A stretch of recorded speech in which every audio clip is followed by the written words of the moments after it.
Blog Talk Radio.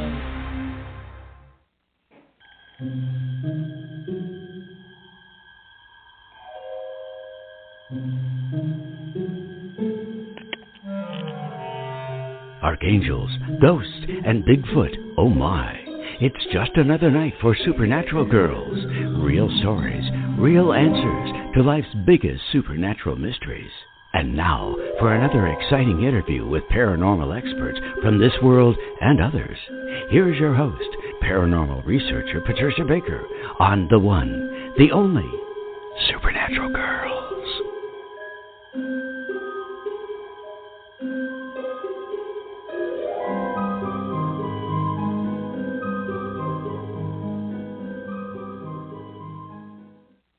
Welcome, everyone, to another exciting episode of Supernatural Girls Radio.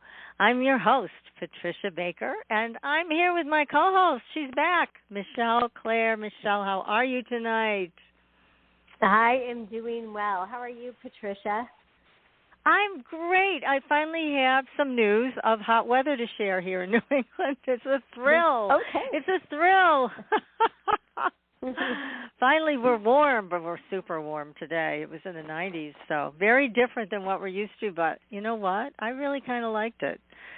So, but you have been summer. busy. Yeah, it was summer. It was finally summer. Mm-hmm.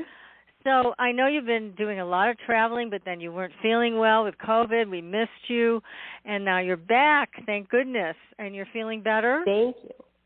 I am feeling better. It was a tough 16 days, but I am feeling better and happy to be back. Yay. Yay. So what do you have going on? I know you said you've got some new stuff coming up. I do. So for people in the Phoenix area, I'll be working the Phoenix Psychic Fair this Sunday. So if you want an in-person reading, come on down for that. I'll have a webinar series starting on the 4th of August about medical intuitive shift. And then I'll be working out at the Helping Parents Heal Conference in Phoenix at the Wild Horse Pass, and that's August 18th.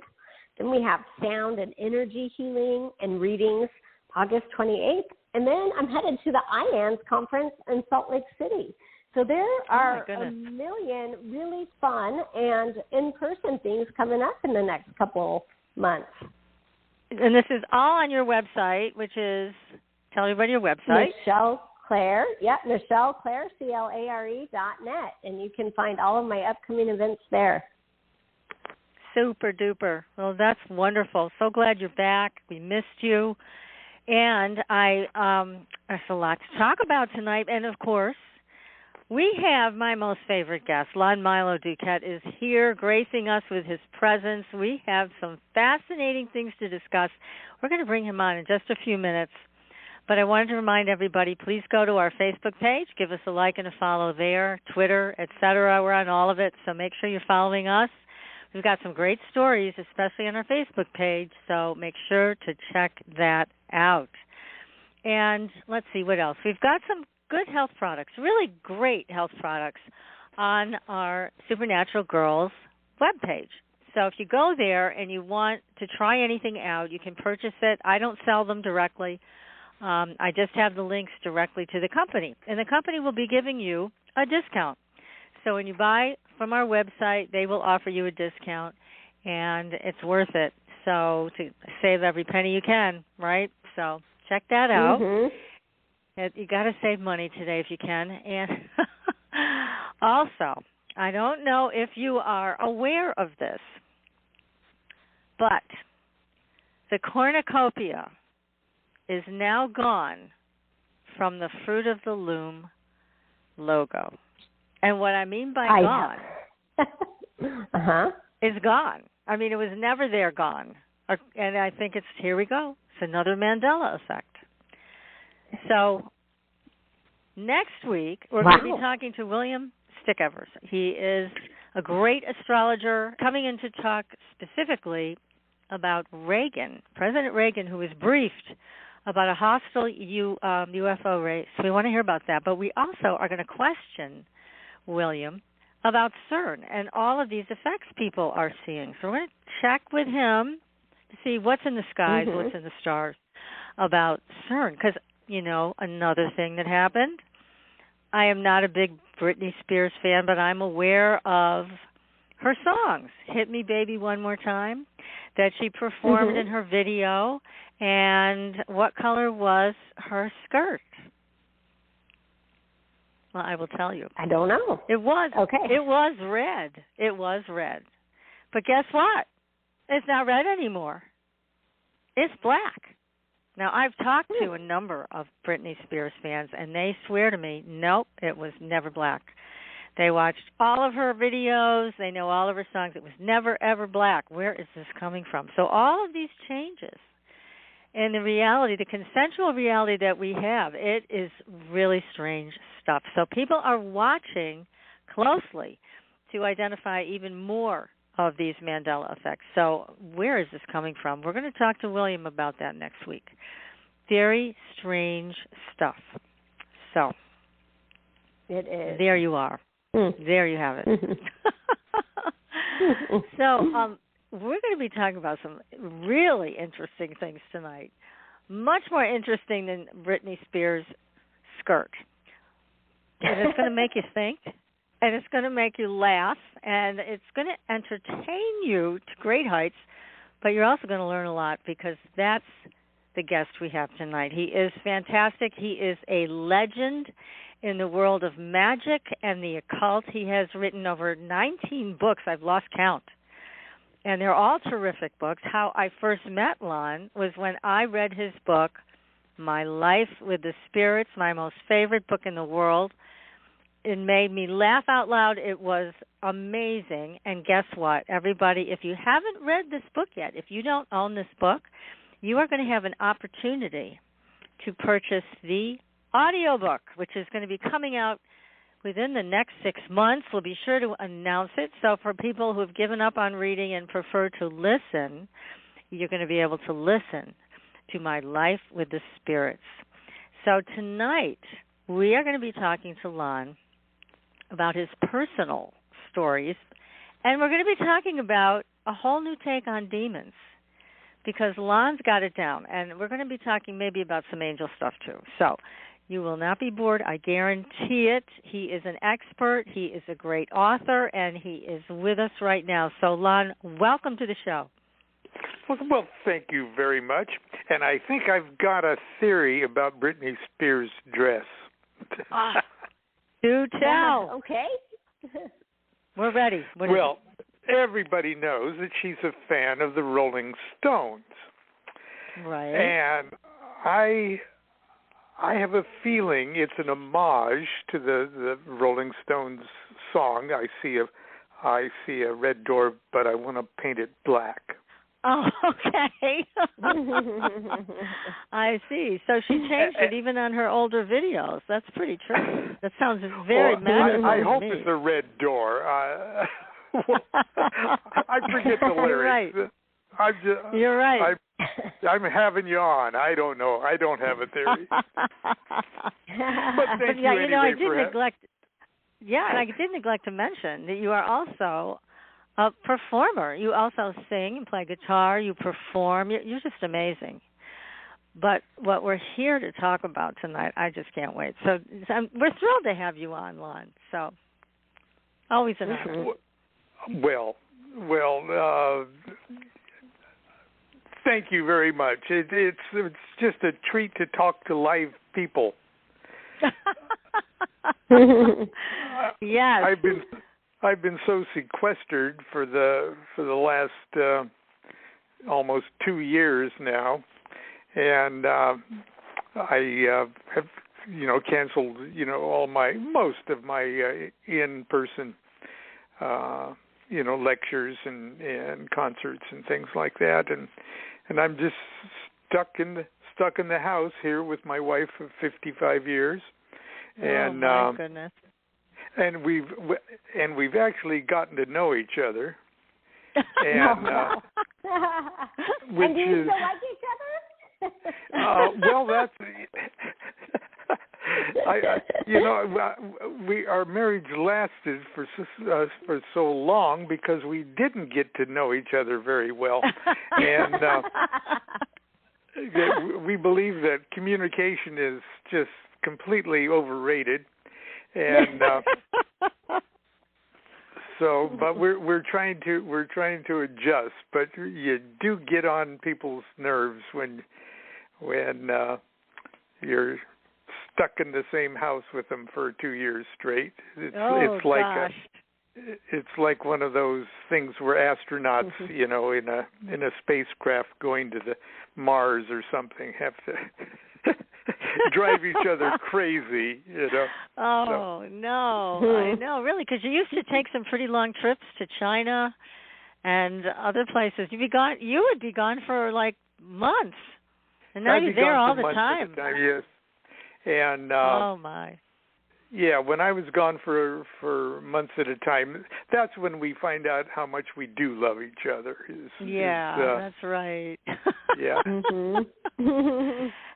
And Michelle, you haven't met Constance, but she is absolutely beautiful, and she looks much younger than her years. I swear to God, the woman doesn't age. And she is a force of nature. And so you have two very beautiful, very strong people right there. Right there in Sacramento. Well, Sacramento hasn't seen very much of it, but I am doing a lot of Zoom type workshops and things like that, and my Chinese students. I'm continuing a series of magic classes, Kabbalah classes, and currently I'm finishing up a 3-part Kabbalah class for each of the things is 3 hours long, and there's 9 of them, and that keeps me busy and keeps me in my office with the fan going. And, that's terrific. Yeah, so I'm working, as you know, I'm doing writing projects and things like that, and got a new old book coming out. I've only written 2 novels because I don't know. I just did it because I felt like it. But I've got two novels, and one I wrote what has become the first version of it well over 20 years ago, called The Accidental Christ. Oh yeah. And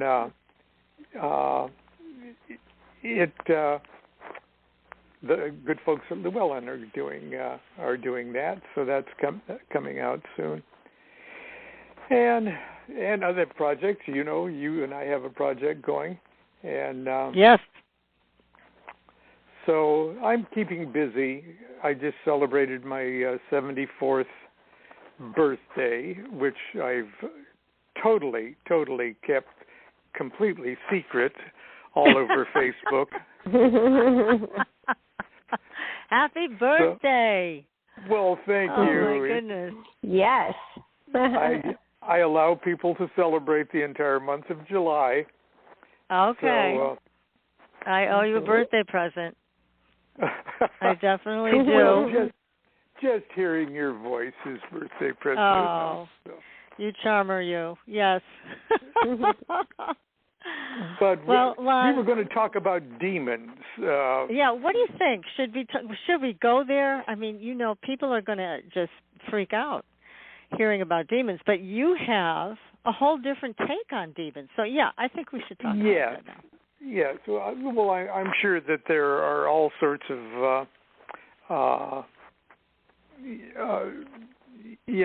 balls of untamed energy floating around the universe, and but the demons I'm talking about are a classification of spiritual beings that truly the magician creates themselves. My rabbi Lamed Ben Clifford, says it's all in your head. You just have no idea how big your head is. Right. And the same thing goes with spiritual entities that you tend to work with. So even though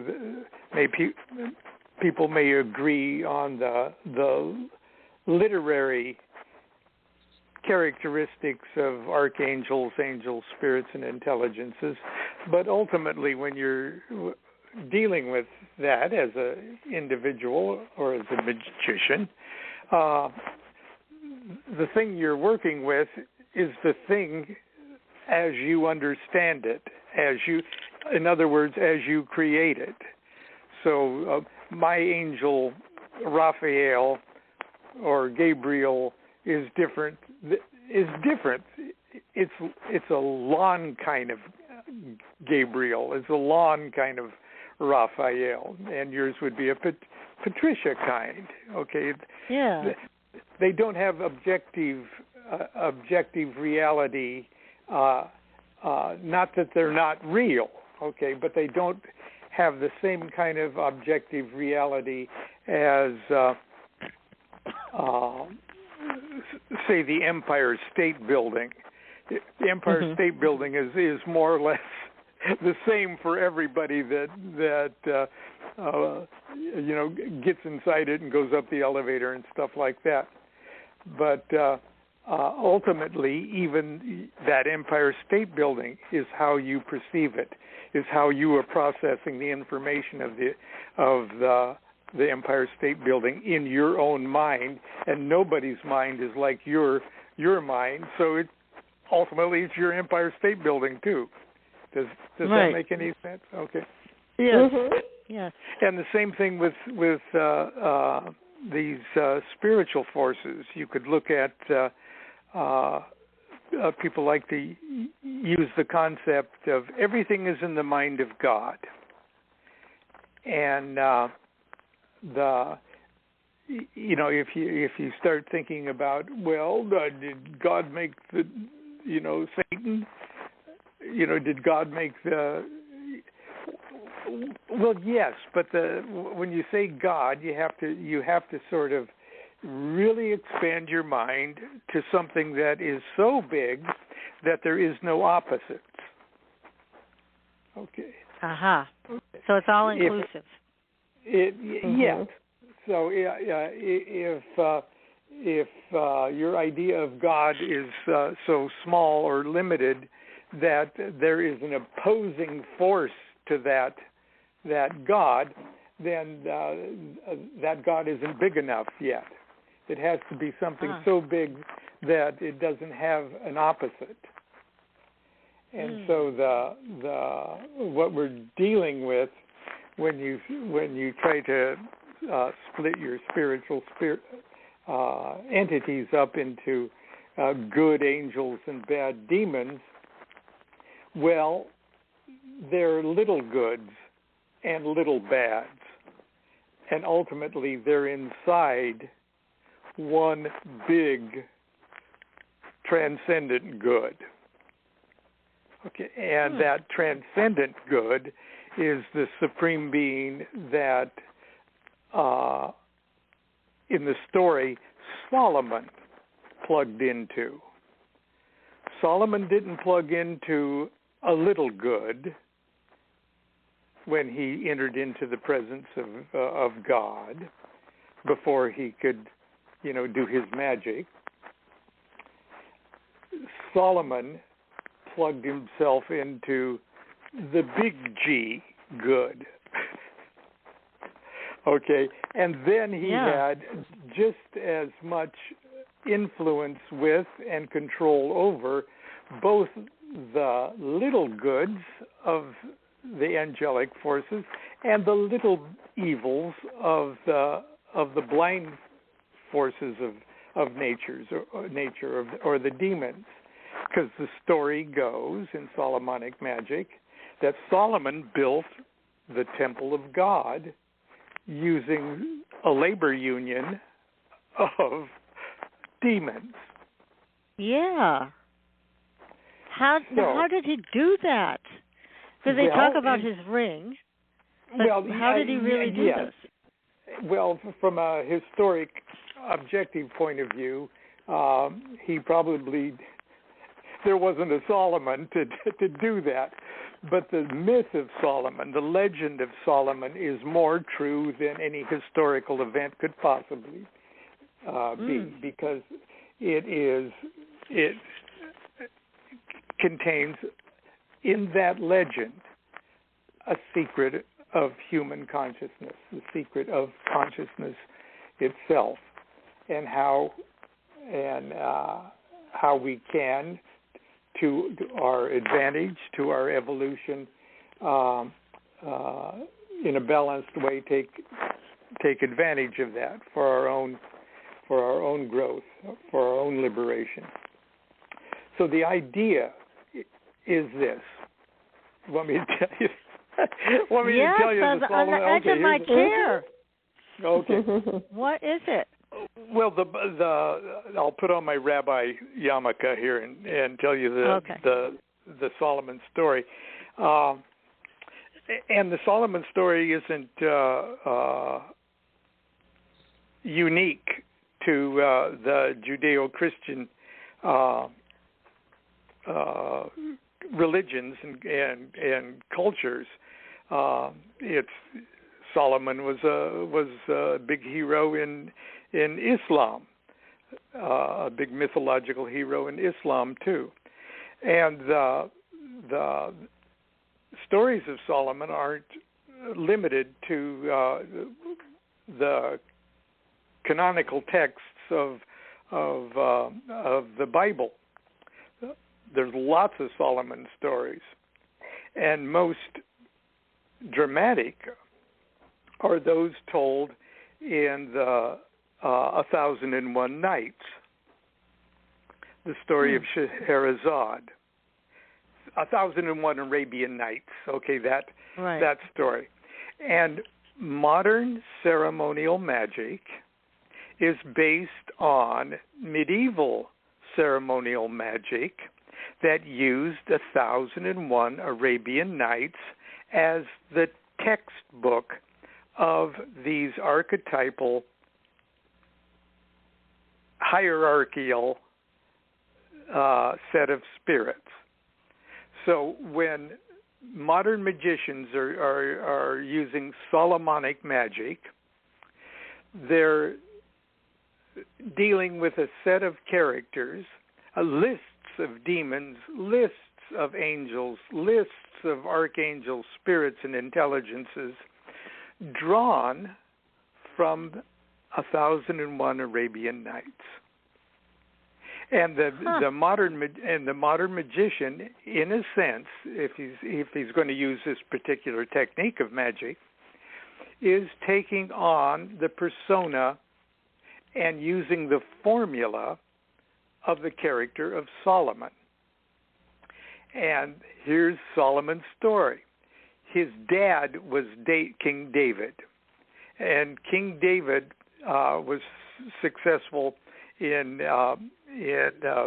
battles and became king of Israel because he won a whole bunch of battles. He was an incredible general.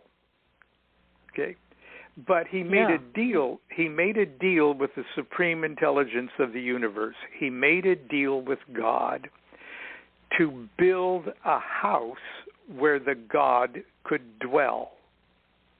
And that house was supposed to be a miniature working model of the universe. That the temple of God was meant to be, in its proportions and its construction, it was meant to reflect perfectly the characteristic of the universe. Now, you know what you do?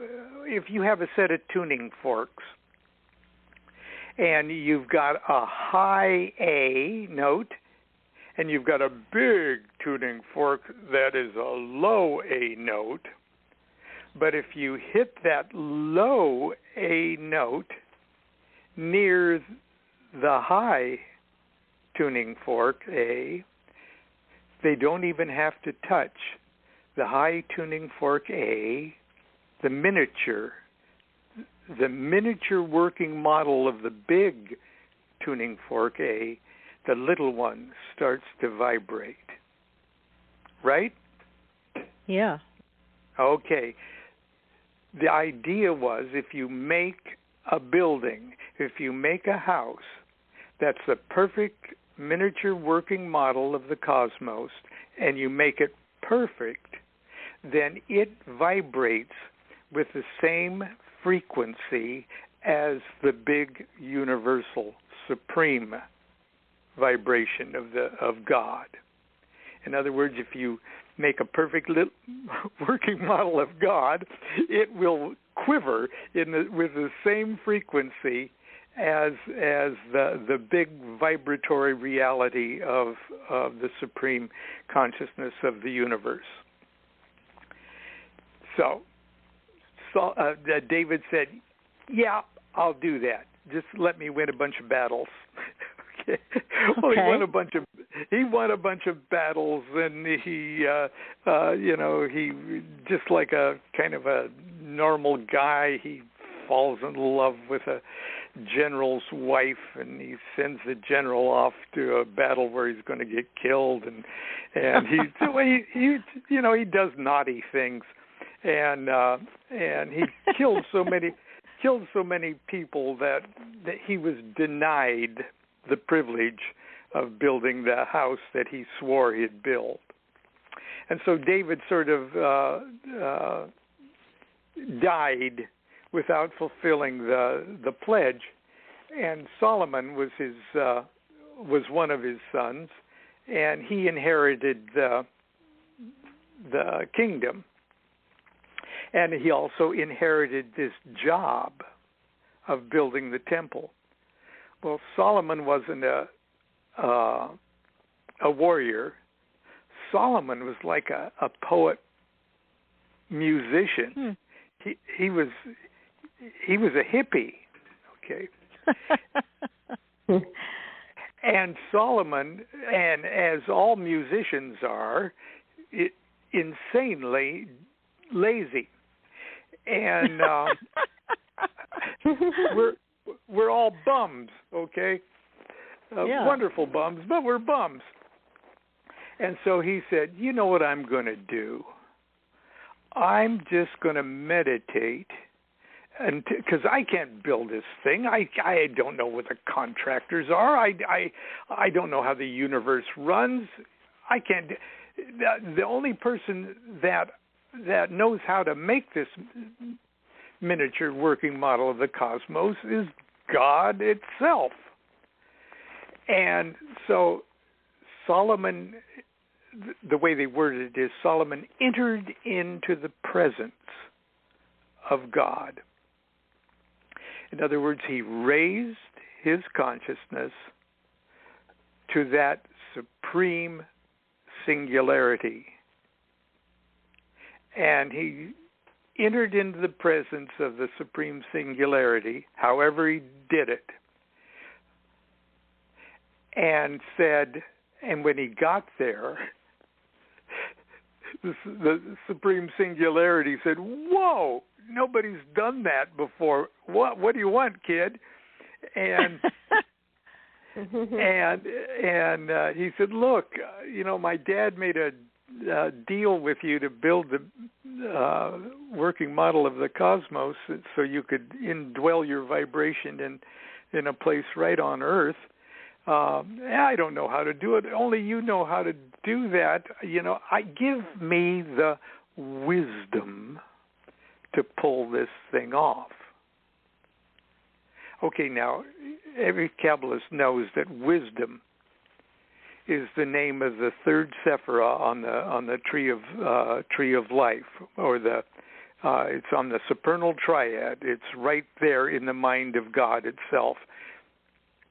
1, 2, and 3 aren't three emanations. They're just one emanation thinking about itself. So wisdom is called Chokmah.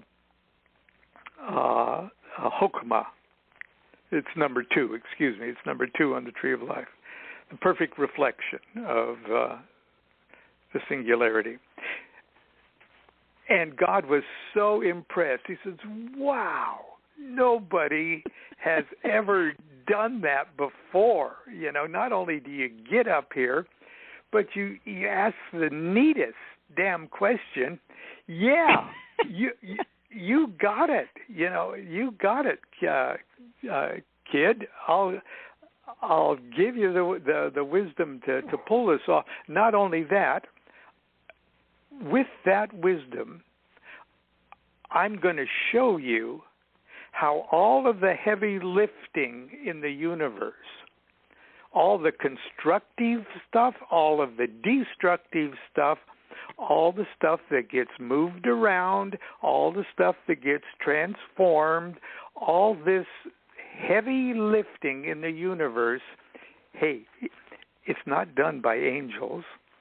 It's done by a really roughneck crew of blind forces that get themselves organized here and there to pull together planets and stars and rocks and fish and pizzas and things like that. It takes demons to actually do that, because angels, they try to make a pizza and their feathers just go right through the dough, And so he said, as long as you keep vibrating with me here, you can take all of these blind forces in the universe and organize them, and they'll do the heavy lifting to build that temple. And they will, as long as they're working for you and they know that you're working for me, you're going to get that thing done. That's the secret of Solomonic magic. That's what these demons are. They're a labor union of really good workers, as long as they know who's boss. Oh. Now, wow. Just look at a bulldozer or a steamroller. Okay, it's heavy equipment, but you need it to build a building. You need it to clear the ground. You need it to pave things. You need really dangerous equipment to construct something beautiful. Even a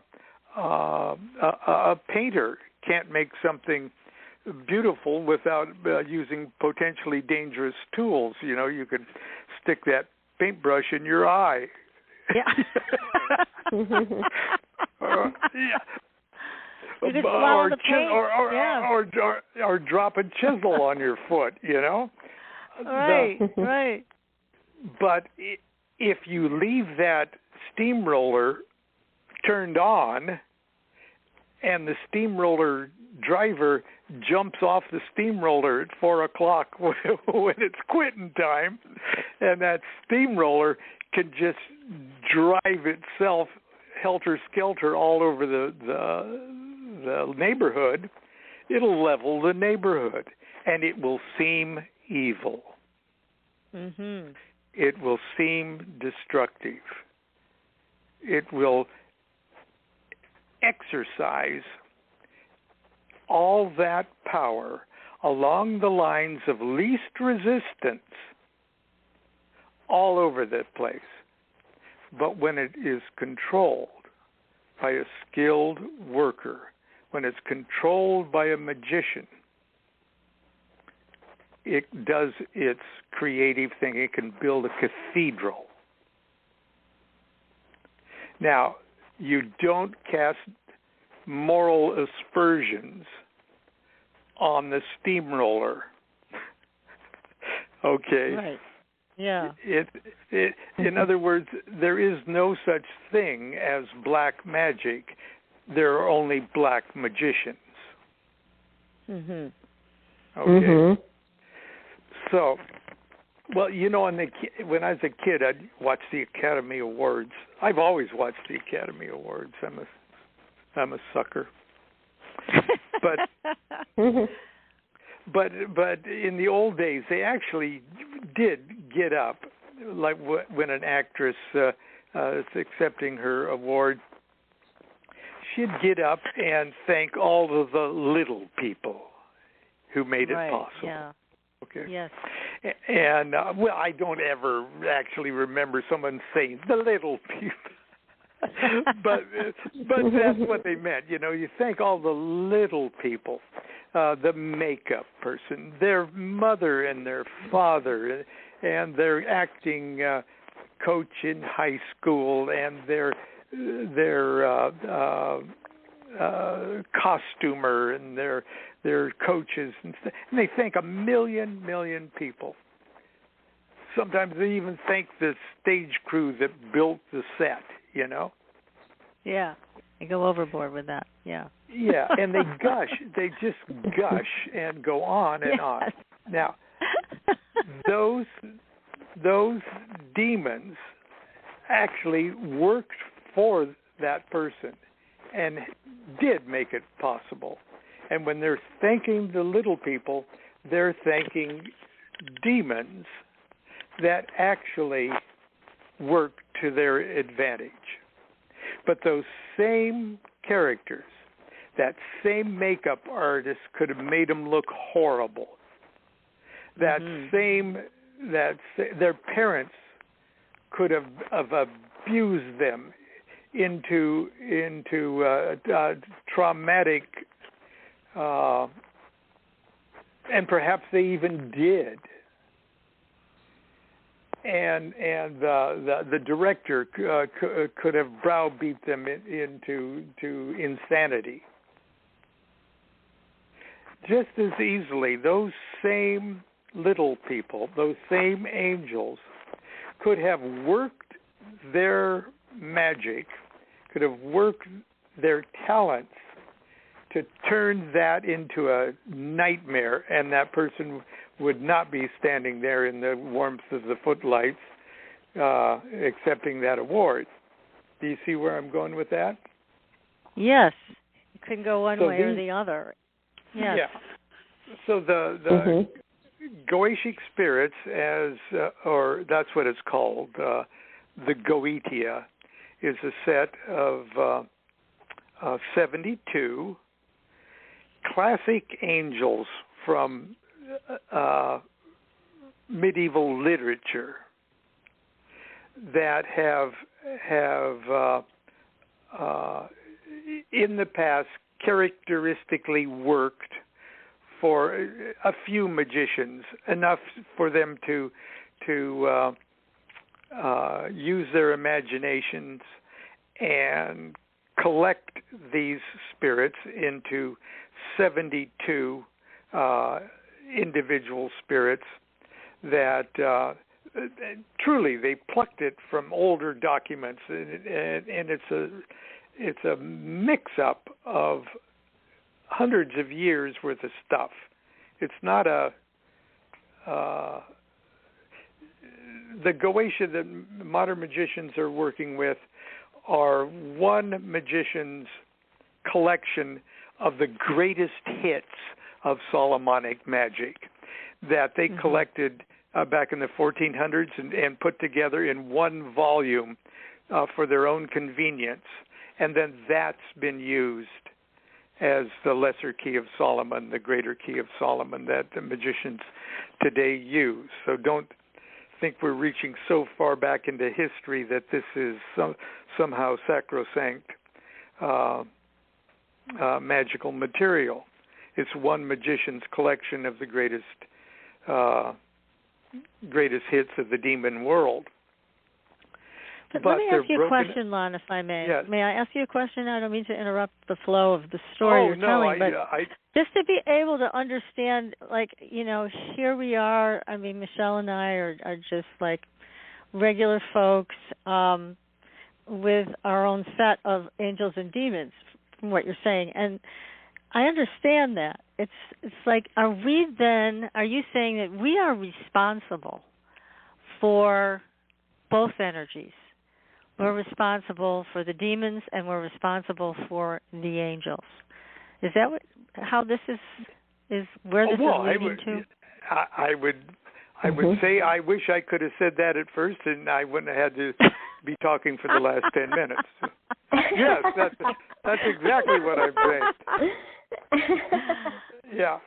And, because this is why I think this is important too, is because so many people negate the demon side.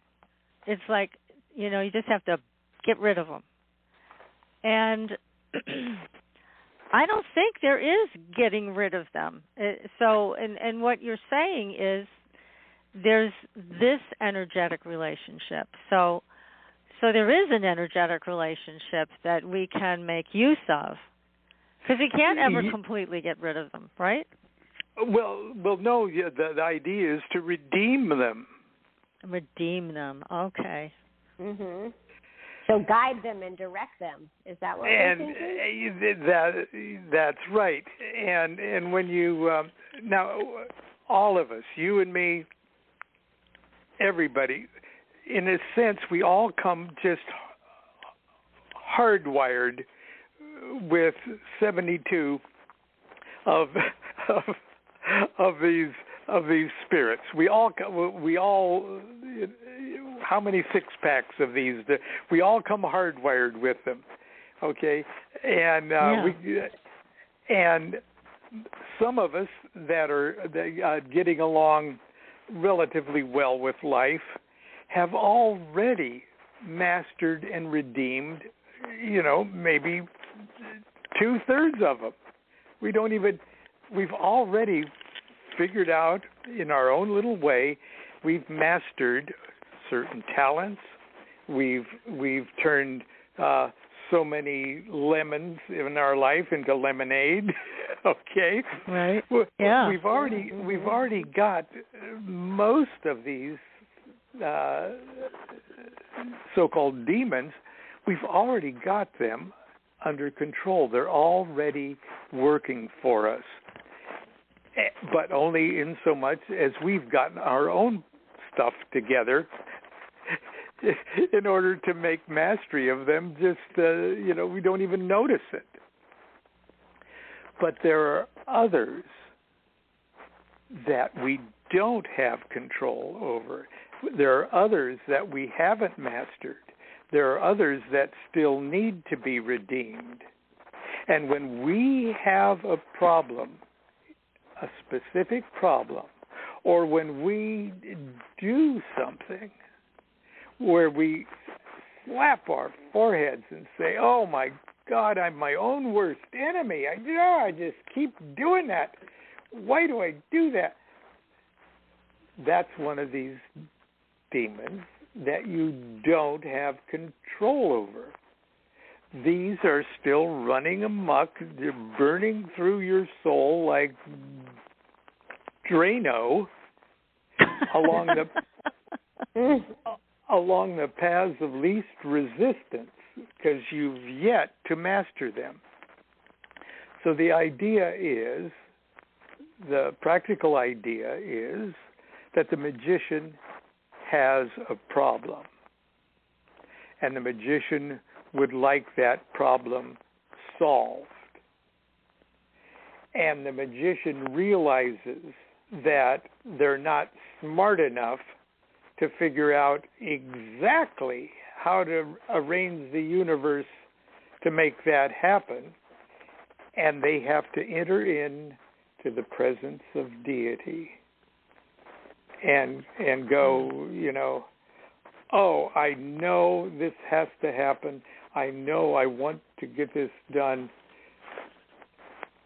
Supreme deity, help me tackle this problem. Give me the wisdom to find out what part of me is letting myself down. What part of me do I need to trap in a triangle and give it new orders? That's called the invocation, where you enter into the presence of deity. That's where the magician plugs him or herself up by sticking their finger in the light socket above their head in order to get in sync with how the universe should be running. A good magician doesn't try to micromanage the situation. You don't whip up a demon and say, I think I want you to make the girl next door fall in love with me, because I think it's my will that she falls in love with me. So I want you to make her fall in. That's a really bad idea. Yes, it is. If she's her own magician, you're not going to make her do anything, okay? And you haven't obviously plugged yourself into the great above if you're even thinking that way. Right. But if you try to micromanage a situation like that, it's not you that's in control of the demon. It's the demon that's in control of you. And maybe the fastest way for you to get that girl to fall in love with you is to have an accident where you cut your legs off and she feels sorry for you and falls in love with you. Yeah, not a good idea. Are you ready to pick up that tab? You know, do you love her? Okay. Otherwise, that's not a good idea. Otherwise, you're going to have to turn yourself. You're going to have to redeem yourself into the type of person that she falls in love with. You can't work on her. You can only work with yourself. The magician only has the magician to work with. And so the idea that you've got a very colorful set of spirits, 72 of them, and you think that, well, I'm already probably in control of most of these, but I got a specific problem. Which of these demons is my problem? And then you read their characteristics and what they do. You get a good feel. Like if I had this guy working for me instead of against me, I think this is a guy I could work with. And there's a system of stuff you do. You lay out a triangle to trap them in, literally, and you protect yourself with a circle, and you. It's not a recipe. You have to figure this stuff out yourself. The book just gives you the formula, the basic steps, and then you more or less have to figure it out yourself. But you can. That's what magicians do. That's what makes magicians magicians. But then you call up the spirit, and you have, for the first time, a face-to-face talk with this guy. Look, you've been working against me my whole life. Stop it. Knock it off. Knock it off. I'm working for the supreme consciousness of the universe, and there's a bump in the road in the universe here as long as I don't have this situation under control. So you're going to, and I know you can help me do this because currently you're the problem. And it's a wonderful psychodrama. It's a powerful psychological exercise, if nothing else, for you to rearrange your own problem in order to make that problem itself the solution to that problem. and then you give that spirit its marching orders. You make it swear obedience unto you, and help you expand, help you evolve. And then that spirit, once, just like a tamed horse, a wild stallion that you've tamed, the stallion itself is even happier when it's not wild and crazy and bumping up against stuff and hurting itself. Okay, the magician raises the spiritual status of the spirit demon that once was a demon is now a higher spiritual being. The magician raises the demon even as the magician is raised to higher spiritual status. Eliphas Levi's poem, The Magician, said, their faces and their shapes are terrible and strange.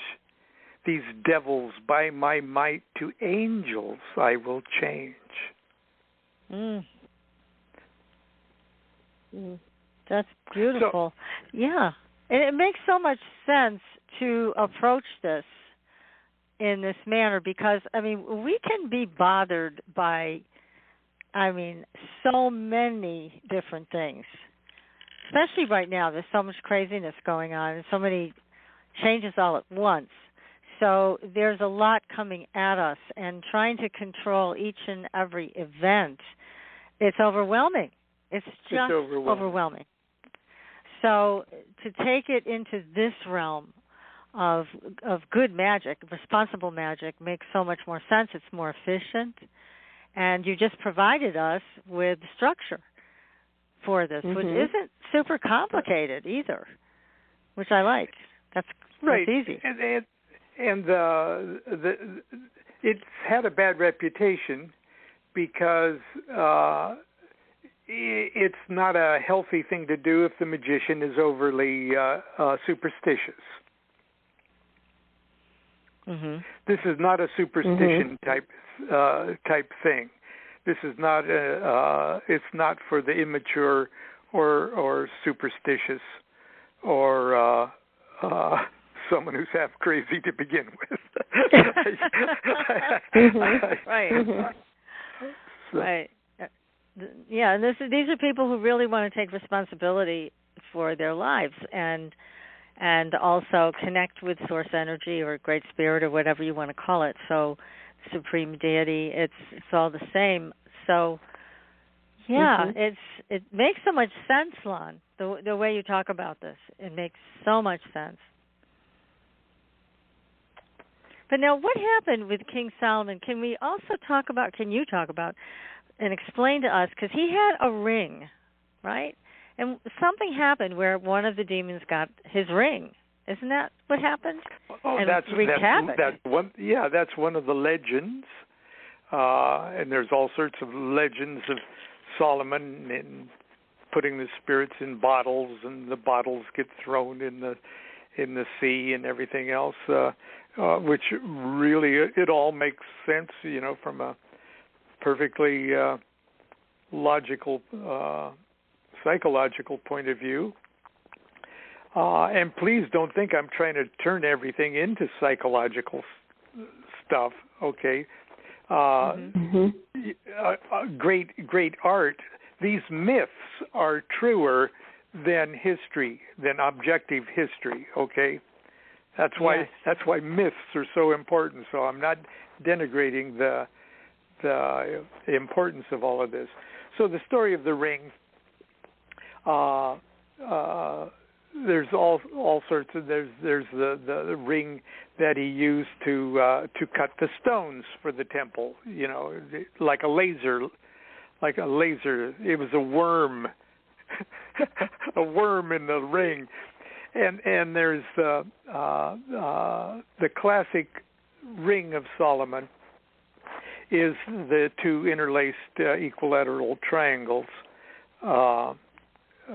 six-pointed star, Star of David, okay, Mogan David, which is a symbol of the macrocosm, okay, the greater world. And above, there's only one thing above that greater world, and that's that supernal triad, 1, 2, and 3, the singularity, wisdom, and understanding. And then there's the universe itself, represented by the next 6 Sephir on the Tree of Life. And so that's a Solomon's ring, and it shows that he's had that conversation with deity. So when the various legends of his ring getting stolen and everything else, or he uses it here, uses it there, or an unworthy character gets a hold of it temporarily, or something like that, is in reference to if Solomon would lose his ring temporarily, that means he's lost his connection. He's pulled his finger out of the socket. Oh. He's pulled his finger out of the light socket, and so he's did. bummed out. He's crazy. He gave away his power. There you go. Interesting. Yeah, see, you help make sense out of all this. This is really important information for all of us to have. It really is. And how we can use these opportunities to empower ourselves rather than be victims, and also to move ahead on our own scale of ascension. So it makes a lot of, just again, I can't stop saying it makes so much sense to me. And you know what I'm thinking of too, Lon, is that experience you had about that troll that was causing you so much anxiety and pain when he was talking about you and your weight on social media and how you turned it all around. That was great. Oh, yeah, that's a perfect example. Yeah. This guy was. Tell the audience what happened. That was amazing. Yeah. Well, I had a terrible weight problem. I've always sort of battled a weight problem. It's a thyroid thing, but I don't want to cop out and say it's a thyroid thing. But that's okay. I've got I don't know what book this guy was commenting on or something, but it was a troll. Okay, it was a troll. 'Cause there's a lot of snobbery in magic, and because it takes a good ceremonial magician is really a well-educated in magical literature and things like that, and people naturally take pride in their mastery of a subject. And there's lots of people that are great professorial magicians that have never actually done magic, okay? But they sure know a lot about it, and a lot of those are on the internet. And so there's one person, obviously well-read and everything else, was commenting on how could Lon be talking, authoritatively about all these demons and stuff when he hasn't even conquered his own weight problem, and the guy said maybe he should really be invoking the spirits of diet and exercise. And I get so mad at him, and that hurt my feelings so bad. Okay, and then I started thinking, no, this guy is the voice of God talking directly to me. He's slapping me across the face. This is an angel talking to me. He's right. He's absolutely right. And it pretty much just took conquering the demon of diet and exercise for me to drop the weight and turn my life around, and I got back into music and all of that, and I probably added some years to my life and everything else. Can't you see what a blessing this guy was? And it would probably just irritate him no end to know what a wonderful spirit he has been in my life, and showed me what demons I really did need to conquer, and but in a sense, I had to transmute, I had to redeem that wild, reactive energy, rage that I had at having my feelings hurt and things like that. I literally had to transform that. I had to turn that lead into the gold of the magic that would make that transformation in my life. So, yeah, that was great. And it wasn't just one thing he said, as I recall. I mean, he was trolling you for a while, and years. Years. Oh my God. Wow. Yeah. That was serious, but that's the whole point of all of this, I think, isn't it? It's just to find that energy and use it for our own best interest instead of using it, reacting, like you said. It just, but it's not easy. It's not easy to do because our first sense is we want to kill that person who said those things. Right. And what good would that have done, Yeah. Yes, but that is a perfect example of how you use the energy to help yourself. That was major. Because you started walking again. What's that? Didn't you started exercising? You started walking. You not started just diet. Walking. Right.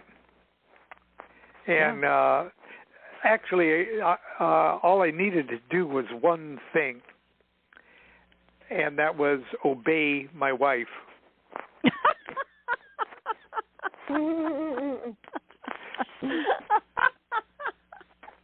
Yes. Just the one thing, So I know where the higher power is in this house. Yeah, you sure do. Michelle, you're going to ask a question. I didn't mean to interrupt. Go ahead. No, that's okay. I wanted a little clarification. So the gentleman or the human giving you a hard time on social media and trolling you isn't actually the demon. He's the one pointing toward your demon that you need to work with. Is that how you would describe that? Okay. Yes. Oh, absolutely. He's not a demon. He's a guy. He's a jerk.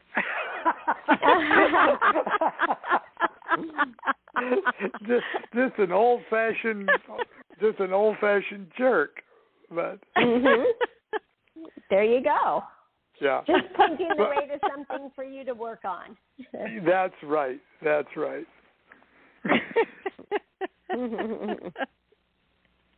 Now, I know that you were talking about aligning ourselves with the Supreme Deity, and how God had made the deal with David to have that temple built that he didn't build, but that his son built. Now, you've also been on the show talking about ancient Egypt, and that the temples there, when you go inside them, they realign you. Yeah. Right? That's see, now that's a whole new thing. That's a whole new concept to so many people of what those temples are really for.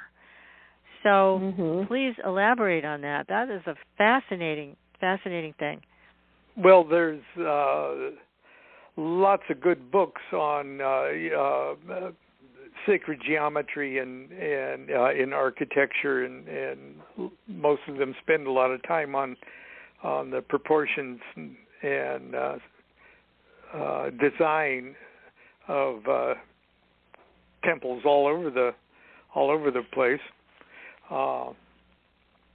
and that's exactly what I was talking about when you read the description of in the Bible about King Solomon's temple. They're very specific on how many units they are, and when you look at it, they form a vesica, all this stuff, whose diameter is half the circumference of the radius of all of that, and it's pretty impressive. And I am just too lazy to even get into any of that stuff. I'll take your word for it. Yeah. But that's exactly what it's doing.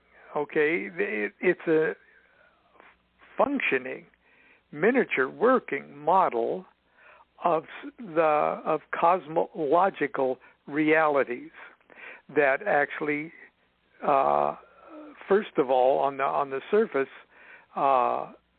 align and harmonize with the proportions of where we are in relationship to the sun and orbiting planets and things like that. But even more importantly than that, that's just a small attunement, a small alignment, because ultimately they're working with concepts such as that are working with three-dimensional space. And there's more than three-dimensional space in going on. Okay. Yeah. Well, first of all, right off the bat, we got this thing called time, and this time factor in the equation that is going on also has its vibratory reality. And the tweaking of certain spatial things, because time, in a sense, is at least we can wrap our meat brains around what time is as relative movement within space. That could be tweaked with in architecture too. And I think the Egyptians, either through incredible intuition or I wouldn't rule out revelation, but ultimately all revelation comes from within. You really don't need a flying saucer person to come down and explain things to you, because what it is they're explaining, came from within at one time or another, and because time doesn't exist, okay, it may as well be coming from you. And so a first-rate Egyptian temple is something absolutely magical. It's magic in stone. And I'm not sure there aren't cathedrals in Europe that are these same kind of time transcending models of perfection. Now the idea of Freemasonry, okay, it's a nice service club, and we go and we're charitable and but we've also got these incredible rituals that have been developed by individuals that may not even have realized exactly what it was they were developing, but it all revolves around geometry and melding spiritual concepts with this idea of the perfection of the universe as a geometric formula. And I was for years, once a year for a number of years, I was privileged to meet with other Masons who were interested in this esoteric end of the craft, and would meet in one of the most magnificent edifices in the world. That was where each section of this complex was built along lines of sacred geometry, and we'd live there for 3 nights and 4 days or something like that, and we'd present papers and we'd shoot pool, smoke cigars. Okay, but besides that, okay, we talked about the esoteric nature and lectures on alchemy and things like that, and I was the biggest putz in the whole place. There were just really smart people there, and but just I would get up in the middle of the night, and I would just wander these magnificent halls and temples, and everybody was just awed. I mean, within 24 hours, you could actually feel that something in your spine was being readjusted and more perfect. And it's almost like a spiritual chiropractic adjustment. Just being there, okay, and to be there for day and night for 4 days was just like an orgy of realignment, of cosmic realignment, and so I could see with the Egyptian temples and things like that, the priests that ritualistically moved like moving parts of a wonderful spiritual machine, day after day, year after year, century after century. I could just imagine what that did to the evolutionary growth of individuals privileged to be part of that. Yeah, it's just phenomenal energy. Now, let me ask you about Göbekli Tepe.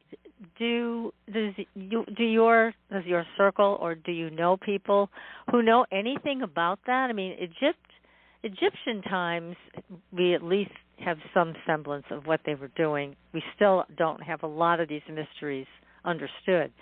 But Göbekli Tepe is even older, and so much less seems to be known about it. Oh, right. I'm surprised we know as much as we do. Now, I've been part of this series called Magical Egypt. And it's like an award-winning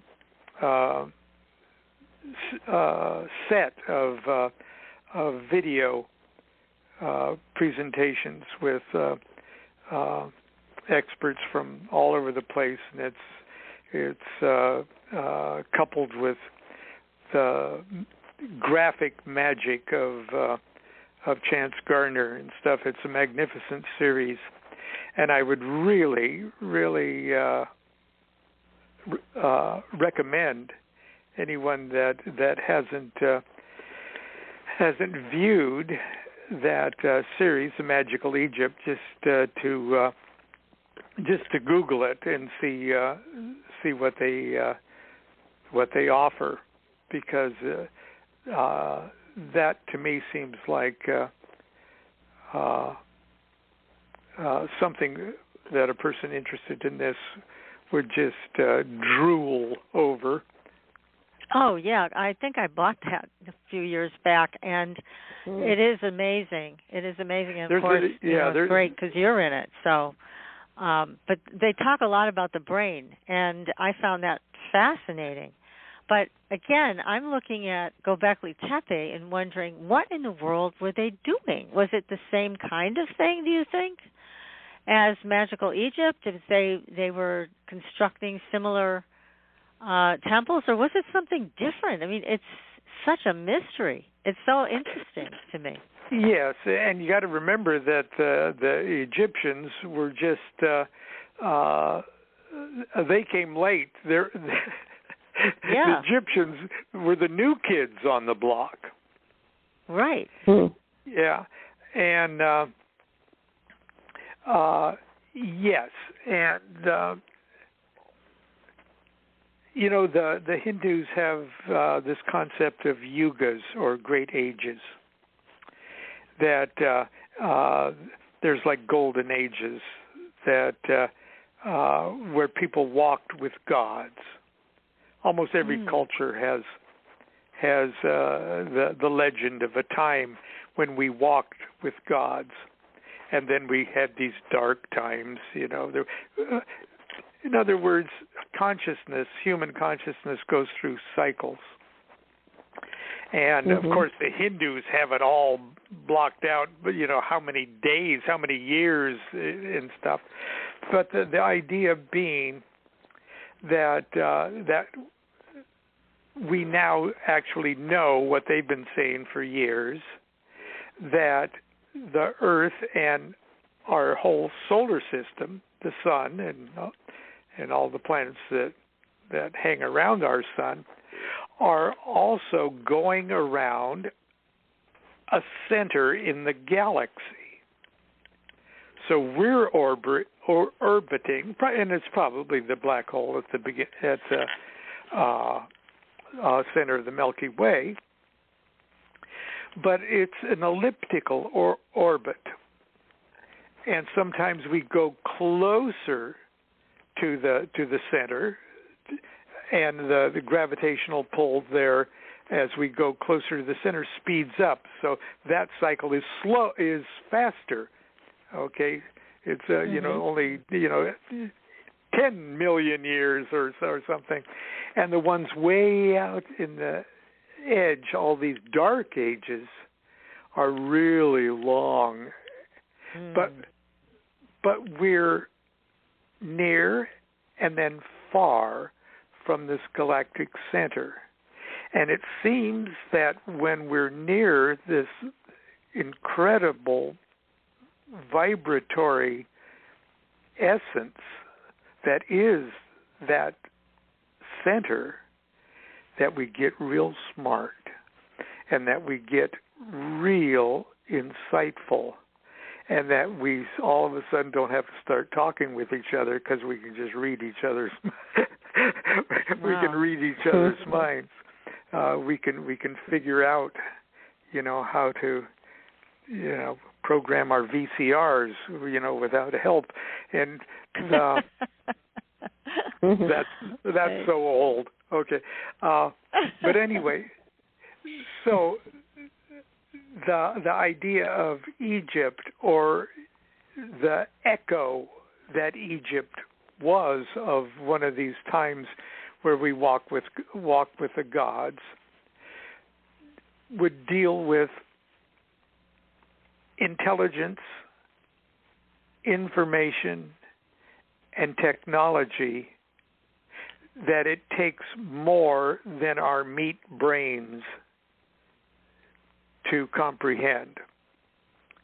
And I think a lot of the mysteries that remain and tantalize us from these ancient civilizations has a little bit of that happening, because the Egyptians said we came from someplace else, and that someplace else came from someplace else, and that's someplace else too. And I'm not sure there's going to be another one unless that someplace we're going into doesn't need to breathe air. or who can survive in 300 degree temperatures, whatever it is. Consciousness always was and always will be. So we may lose our meat brains and our meat, but consciousness will go on. Yeah, and it just seems, Egypt has fascinated us for so long, but yet we still don't understand so much about it. But when you talk about it, it's a time when we walked with gods. I mean, it's so far beyond our comprehension. Yet it's very similar to the story you started out with tonight of having to connect with that source energy, which is so enormous that it's hard for us to conceptualize. It's hard for us to allow ourselves to feel that because it is so big. So, yeah, this has been so helpful, Lon, talking about all these things with you tonight. Have we started? Yeah, and we could talk all night with you. I thought we were just chatting, getting ready. We are. Okay. But we love this kind of chatting because it's so much fun to talk to you. But it's also, there's so many mysteries still, it seems to be revealed. And again, when you're a magician as you are, and you can ask for these things to be revealed, right? With just magical practice. You wanted to know more. Well, yeah. As it works out, you don't know what you know, or you don't know what you've learned until retrospect.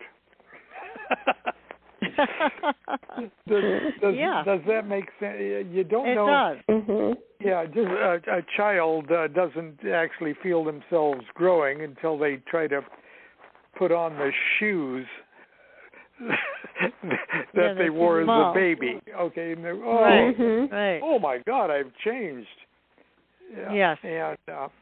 And that's how this stuff goes too. You don't. That's why I tell people, if you want to learn magic, start teaching magic. Mm-hmm. Because you learn from the only teacher that you have, really, and that's yourself, and you don't know what you already know until somebody asks you a question. Now, tell us about some of the classes that you're offering, so that if people want to study this with you, how would they start?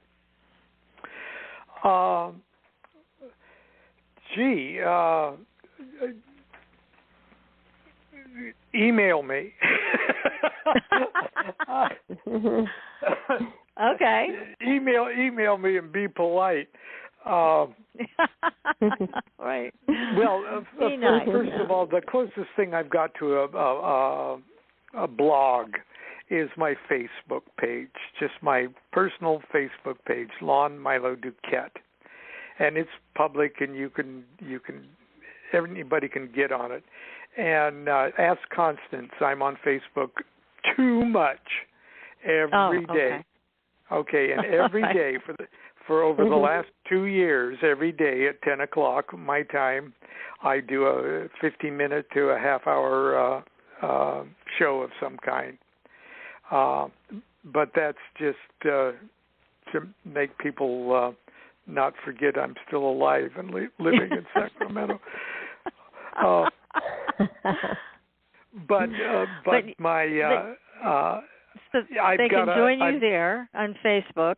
They can join me on Facebook, and I've got an entire set of my workshops. Some of them are 3 workshops in one, and some of them 4, and some of them are just one-time ones.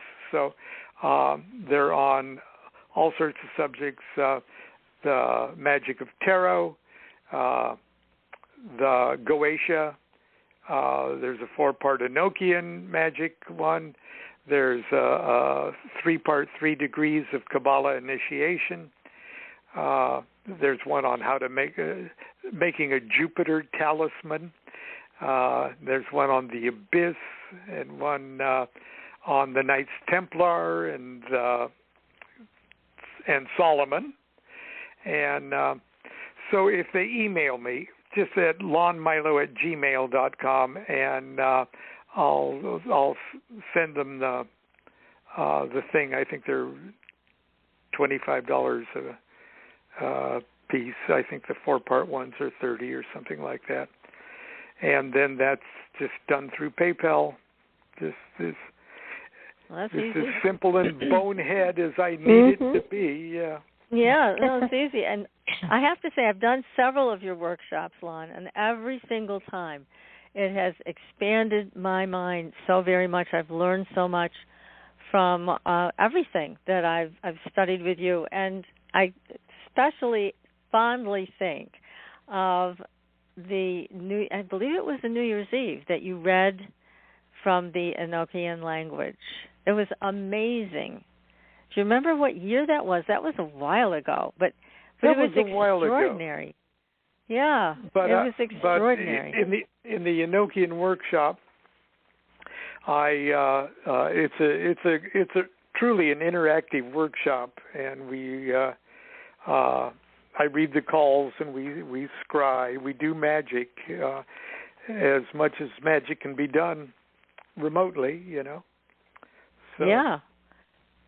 All of my classes I've done with you have been great, and just I can't recommend them enough. You are the best. And also, everybody, keep in mind that Lon has written over 19 books, so go to Amazon.com and check out the books. They are all great. My personal favorite is always going to be My Life with the Spirits.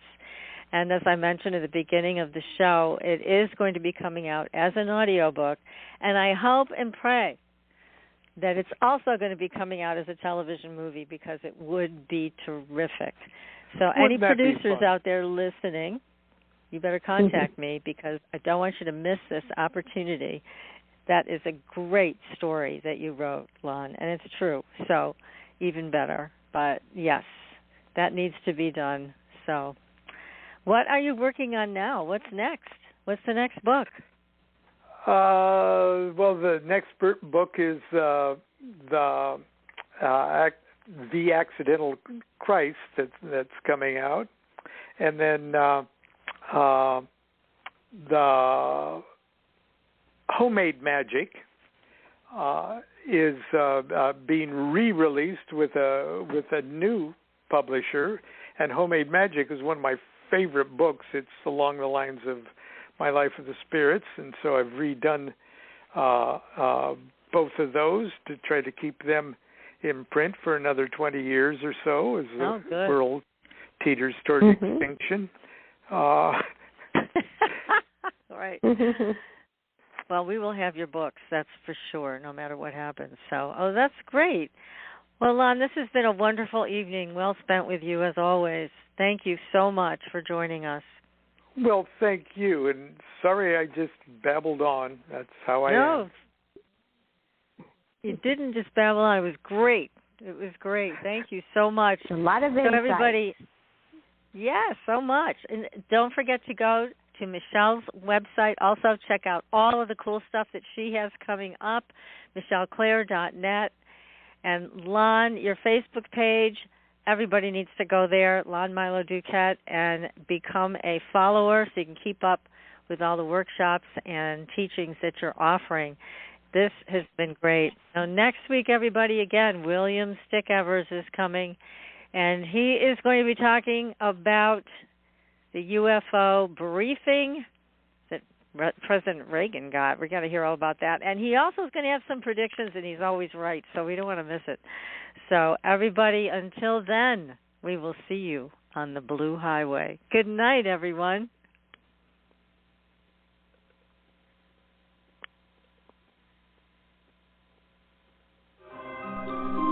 Thanks for listening. Tune in next week for another radio adventure with Supernatural.